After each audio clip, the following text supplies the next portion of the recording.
In today's episode, I want to share with you how you can help a loved one who you worry might be at risk for suicide. I want to talk about an important fact that older men over 85 have the highest rate of suicide in the country, more than any other age group.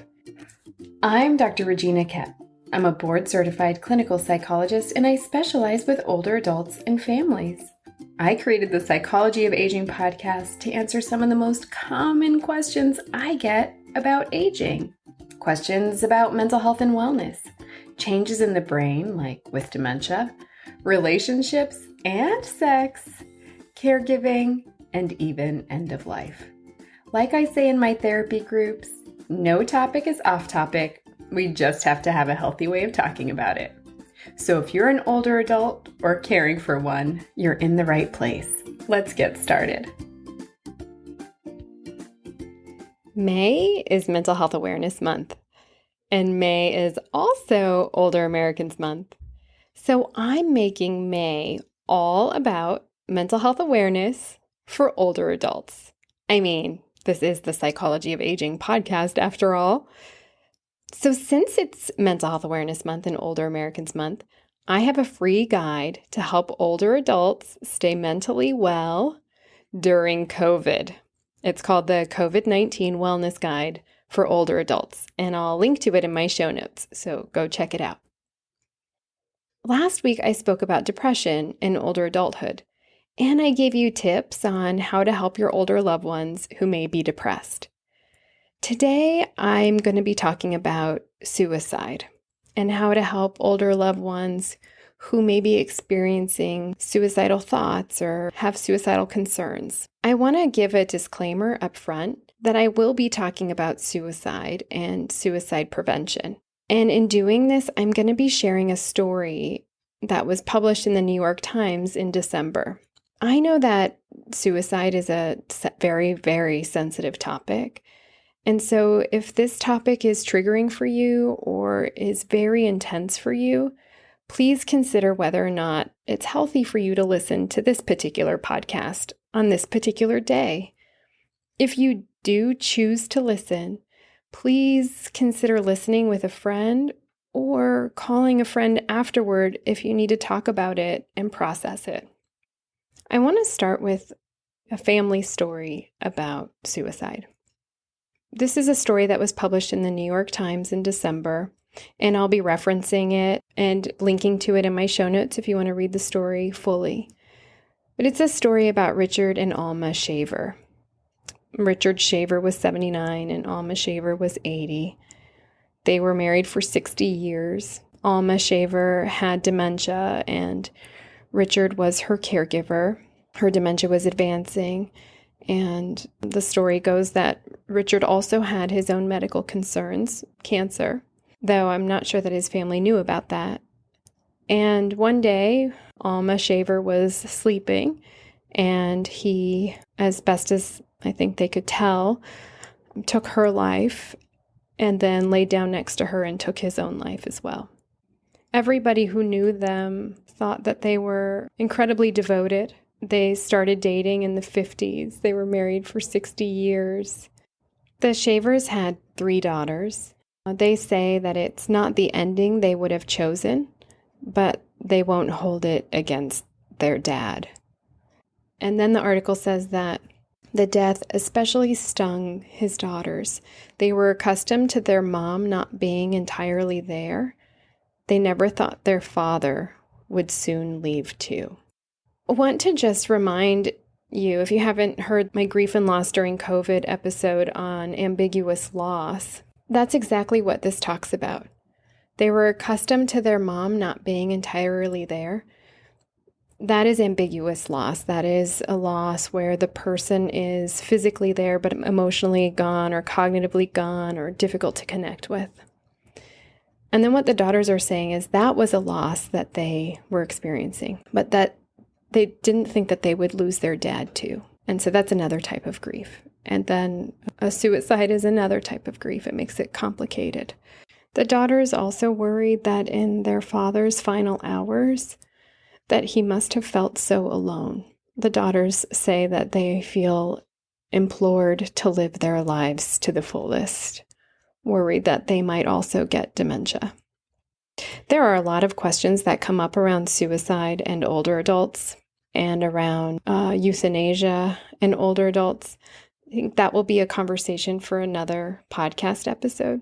In today's episode, I want to share with you how you can help a loved one who you worry might be at risk for suicide. I want to talk about an important fact that older men over 85 have the highest rate of suicide in the country, more than any other age group. Suicide attempts in older adults are more likely to result in death than in younger adults. The reasons for that are that older adults plan more carefully and use more lethal means. They're less likely to be discovered and rescued, and less likely to recover if the suicide is not fully completed.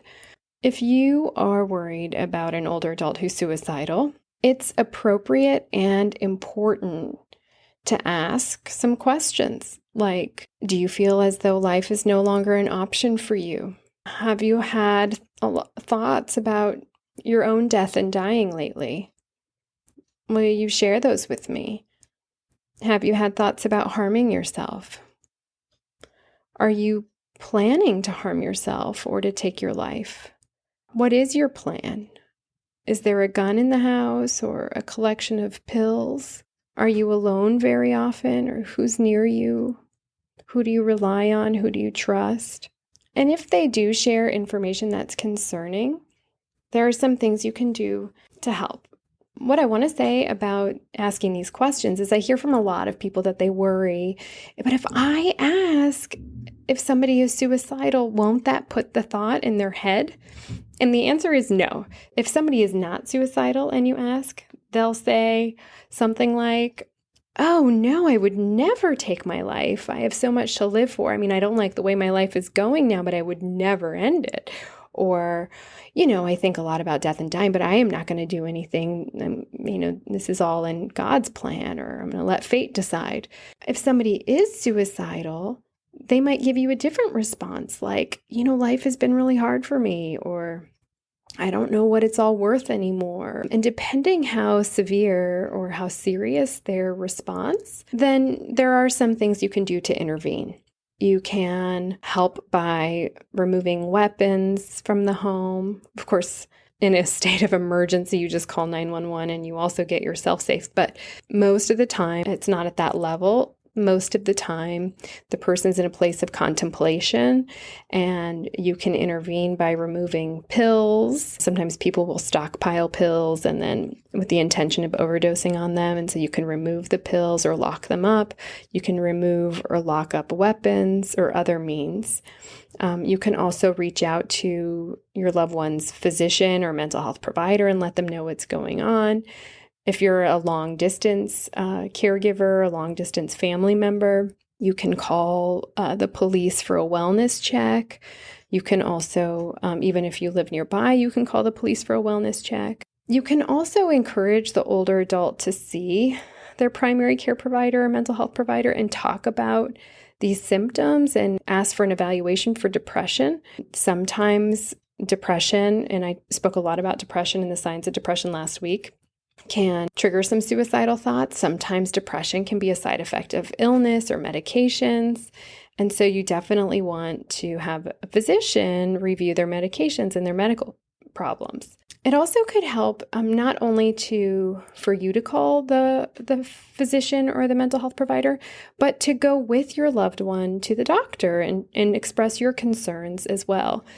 You'll have to be mindful about how you do this. You don't want to overstep and impede on the relationship, right? You don't want to be intrusive, but you also want to express concern if you do have concerns about your older loved one and suicide. If you're worried that your loved one may be depressed or suicidal, in addition to getting them to see their doctor, their mental health provider, here are some other strategies that you can do. You can offer support and understanding and be patient and encouraging. You can express your concern and your empathy and compassion at the same time. You can help keep track of appointments and medications. Sometimes when people are depressed, their memory and concentration will change, and so they might need help with keeping track of that. You could help with transportation to doctor's appointments. When they talk, you can make an effort to really listen and be there. Never ignore comments about suicide. So take them very seriously and share them, like we were talking about earlier, with your loved one's therapist or their doctor. And then invite them out. Invite them out for walks or outings or activities. And remind them that with time and with treatment, depression does improve. And so last week I spoke about how effective treatment is for older adults with depression. It's incredibly effective. So it's really important that we provide care to older adults who are experiencing depression and suicidality. It can get better. And this is where, as a mental health provider, I really rely on family and community. So I can only do so much, right? I can help, I can provide therapy, I can provide recommendations and resources. And this is where family comes in, because family is so essential and the community are so essential to keeping the older adult engaged and with transportation and going out for walks and outings and paying attention to the signs. You have a very important role in caring for older loved ones and in communicating with providers. So please take that role seriously. It's valued and it's important. If you are concerned about a loved one who's depressed and experiencing some suicidal thoughts, please head on over to my website for more resources on how to get your loved one connected to mental health care.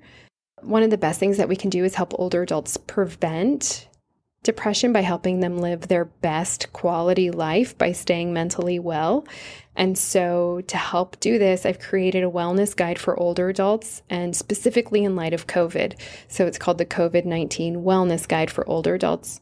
Head on over to my show notes and there will be a link there.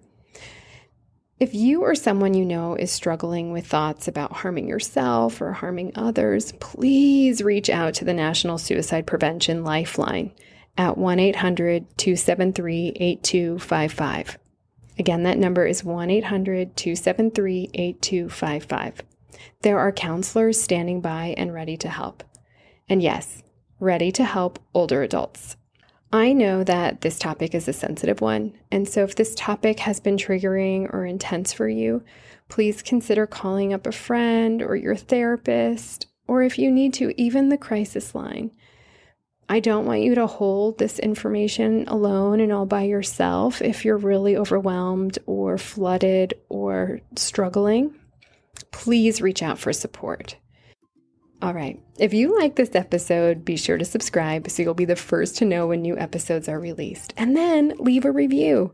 Subscriptions and reviews help people to find this show. In wrapping up, it's important to share that the ideas expressed in this episode are mine alone, and that information shared does not take the place of licensed medical or mental health care. I'll see you next week, same time, same place. Lots of love to you and your family. Bye for now.